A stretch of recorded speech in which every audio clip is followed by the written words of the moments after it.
In this video, I'm going to tell you how often you can expect to get images from your Cuddeback system. Now, first I'm going to touch on the link system itself, meaning just the cameras within its own network sending to the home unit itself. It can vary a bit. If you have good link levels between your cameras, you can get the images within a couple minutes. It's actually pretty fast. The issue, and maybe the gray area comes in here, is when your signal levels are weak or you have multiple cameras daisy chained out and the far cameras are going to have to relay through a couple of them to get to the home unit. Then your times can get stretched out quite a bit. Another factor that can come into it as well is if you have a camera that's super active, meaning it just took a ton of pictures in a short period of time, and now those pictures all got to get sent through.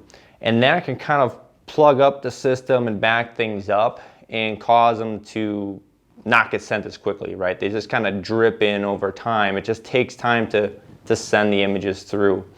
And a good analogy for that would be your cell phone. So if you've ever been in an area with low cell service and you try to send a text out, it takes a while to get that text sent out, right? And the link system is the same way. So if you have a low signal level between cameras, it's going to take longer for those images, files to get transferred through the Cuddeback radio waves. Couple that together with, a bulk of stuff. It's like sending 10 texts at one time when you have no service. It's going to take a while to get through, if they get through when you're talking cell phones. So just keep that in mind. It could range from being, very quickly if you have great signals and your system is really optimized well. But if you really put too many links in a line and you're getting tons of pictures at bulk times, you have too low a delay for the area you have the camera set up over. For a feeder, as an example, would be an area where you really need to increase that delay time between images so you don't get a flood of images in your system. But to basically answer that question, keep your link levels, your signal levels strong, and you'll get those images even relayed pretty quickly, within, I would say, a few minutes from when they stop taking images of animals in front of them. Now we talk about cellular, that's a little bit different. So now you have the cell unit and you want to get it sent to your phone. How often can you get it sent there? And that's a little bit easier to quantify because you set that in the settings of your cell camera. And the cell cameras have basically two different options for sending you pictures. One is a batch setting and the other is like a time slot setting. The batch setting goes basically a batch of 1, 2, 5, 10, 15, 20, 25, and 30. So essentially what that means is once the home unit gets, let's say for example, we use a batch setting of 5. So once the home unit gets 5 images total, so it could be, let's just say 4 from your remote cameras and then 1 from the cell camera itself, it took that image, it's got 5 total, then it's going to send it out to you via cell.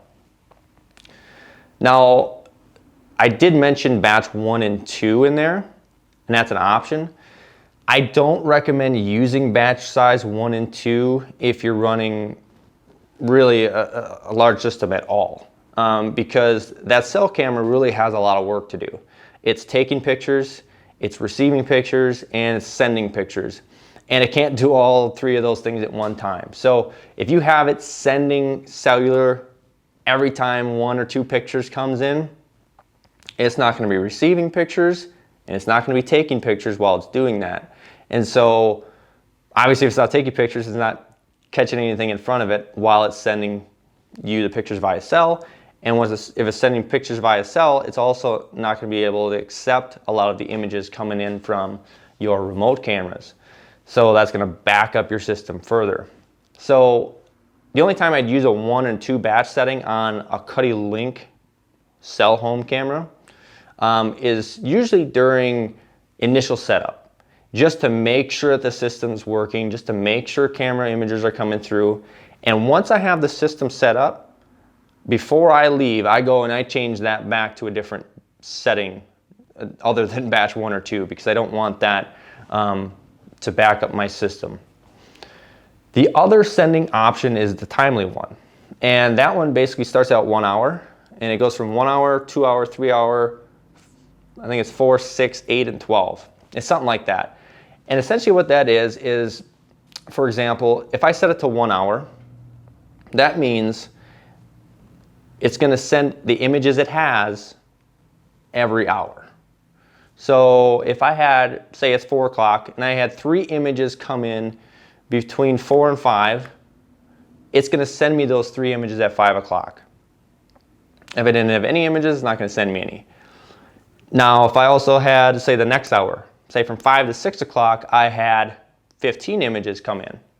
Well, at 6 o'clock, it's going to send me the 15 images from that time slot, if that makes sense. And the hour setting is what I prefer, because it's so like in a batch setting, for instance, if you set it to 10, you want to send a batch of 10. Every time it gets 10 images, it wants to send you those 10 images. If you only got 5 images the entire day, you might not get any pictures that day until you get 5 more images maybe tomorrow, and then it's going to send you all the pictures. So it's not super timely unless you just got a ton of activity always going on in your cameras. My personal preference is 1 hour. I've used it pretty much on every system that I've ever personally used over the last, I don't know how many years, 6 years or so that I've been running Cuddelink. I just like it the best because it's not instant, but it's instant enough for me to get the images every hour, and I kind of know what's going on pretty quickly. So sometimes you'll get images at, let's just say 4:55, for example. Well, I get the images at 5 o'clock. That was only 5 minutes ago, so that's pretty fast. So if you're okay with getting those batched images and you don't need things immediately, if you're like, I gotta have it now. I gotta have it in 1 minute of it happening or 30 seconds of it happening. Then the Cuddelink system's really not the best option. You're better off to go with a standalone cell cam, like the Trax or a Reveal or a Wise Eye or something like that. A Blackgate is a good camera as well, as far as a standalone cell camera that can do that. But if you're just looking for basically checking all your trail cameras with a very affordable cell plan system, like, if you run cellular, the cell plan is really affordable for Cuddelink because you can put up to 24 cameras on each system. And if you live on the property, you could just pull the card and not pay a cell plan at all and be able to just check your cameras every day. And we get kind of spoiled these days because with technology, we can get things so quick.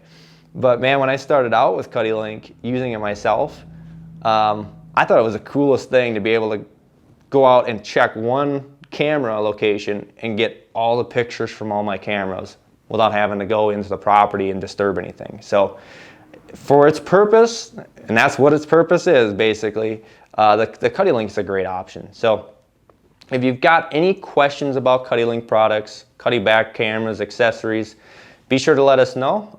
We're a dealer for them, so if you're looking to pick some up, we've got them. So I hope that you enjoyed this video. Hope it was helpful, and see you later.